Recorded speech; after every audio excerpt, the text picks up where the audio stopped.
Hey everyone, it's Marco here, and if you're like me and you love drinking your lattes, but sometimes whole milk doesn't necessarily sit in your stomach the best, well, let me show you how to make the best latte you can make with some really good latte art using something other than whole milk. In my case, I like using oat milk. It's the best milk alternative to use in a latte because it doesn't change the flavor or the texture of your latte, but it actually brings out the flavor of your espresso bean itself. So let me go ahead and show you how to pull the shots, and then more importantly, how to steam that oat milk to get the perfect consistency for latte art.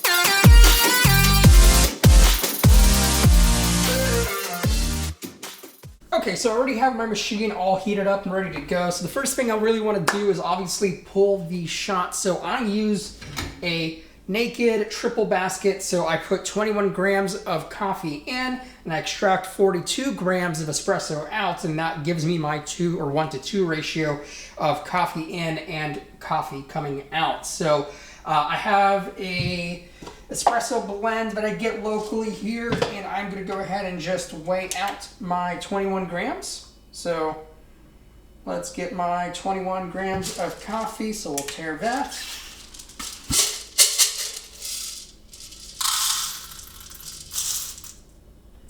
Alright, just went a little over, so let me tare that out, and perfect, 21 grams even. So let's just go ahead and grind it.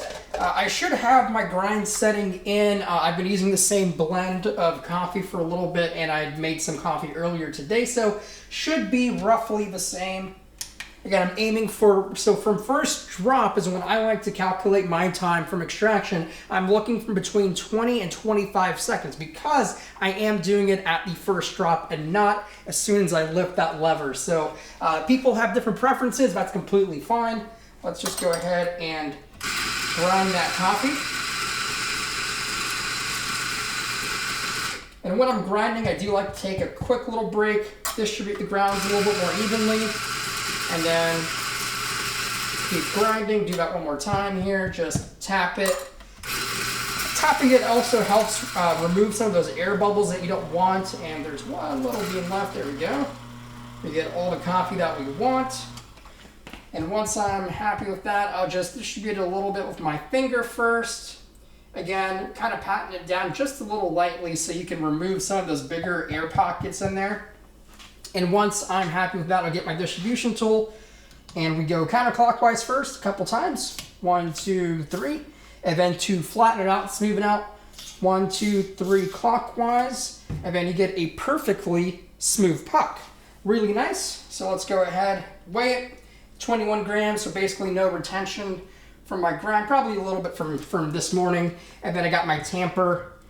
Not necessarily, you don't necessarily need to tamp the coffee because the distribution tool does that for you at the same time. I just like to just give a little bit more polish to the puck. And because I have a heat exchanger machine, I'm gonna flush it a little bit to make sure I get rid of any of that overheated water. I'm pretty happy with that. Nothing looks like it's flashing over. So let's go ahead and pull our shots. So got a warmed up cup here. And we will pull the shots. And I always look below to make sure what's going on is good. So as soon as that first drop comes, I turn on my timer, and it looks like a fairly good extraction so far. And again, we're aiming for about 20 to 25 second time range for my 42 grams to come out. I'm going a little slow right now, so maybe I needed to coarsen that grind just a tad, but I'm going to roll with it because I think we're going to be within the realm of okay. We're probably going to be pushing a little over 30 seconds, which is a little over extracted, but again, we're putting milk in, so there we go. So we got it at 32 seconds, so it's a little over extracted. And I got 43 grams out, so Not a horrible extraction, not the best extraction, but obviously we're putting a milk in it or an oat milk in it, so that's going to remove a little bit of that bitterness when we do that. So I am just going to set that off to the side for now, and let's go ahead and focus on that milk. Okay, so the main thing with oat milk obviously is you want to shake it before you use it because it's not just normal milk.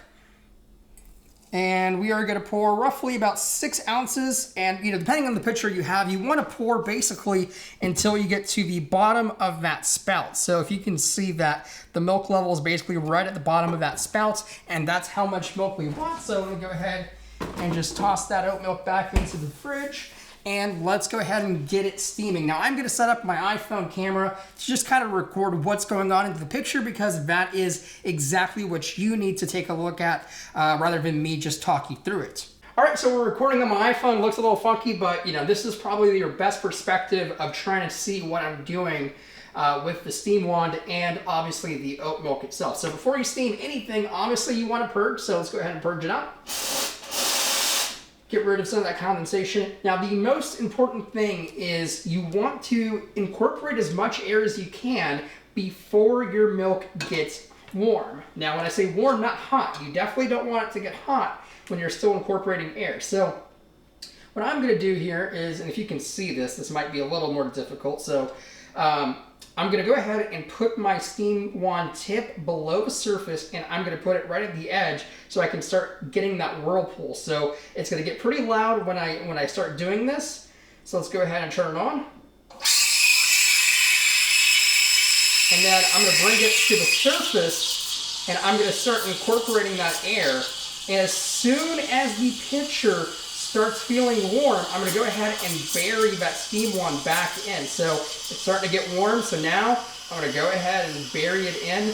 And now what I'm trying to do is incorporate that air that I already incorporated in through the oat milk, so I get that nice creamy texture. And before it gets too hot, I'm going to go ahead and turn it off. And that will be my oat milk that's steamed here. And obviously you want to make sure you clean and purge your steam wand after every steaming session you have. So let's go ahead and purge it. And there we go. So now let's go ahead and go to the pour. Okay, so we have our espresso, we have our oat milk. So this is what it looks like. You want to smooth it out. So the first thing that you want to do is just tap it on the counter, and this will remove any of those larger air bubbles. And what you really want is for the surface to look like really wet paint, like a glossy wet paint. It's not going to be as glossy as normal whole milk. I mean, if you ever do this with whole milk, it looks literally like glossy wet paint. You want to get it to as smooth as a consistency as you can. And that looks pretty good. You still have some larger bubbles, and that's just part of using oat milk. So let's go ahead and start pouring. I'm not going to promise anything because while I can do some art, it's not always going to look great, but, well, there you go. I mean, that's kind of a horrible heart, but just showing you that you can do latte art with oat milk. All right, so I have a delicious latte that I can now enjoy. And it's really, really good. So if you enjoyed this kind of content, you want to see more content like this, how-to videos, make sure to leave me a comment and subscribe to this channel. If you have any questions about how I made any of this, or if you have specific questions about your milk alternative that you're using, because I've used them all, leave me a comment or hit me up on Twitter or Reddit or whoever, and I will be more than happy to answer those questions. I hope you all enjoyed it. Thank you so much, and I'll see you all very, very soon.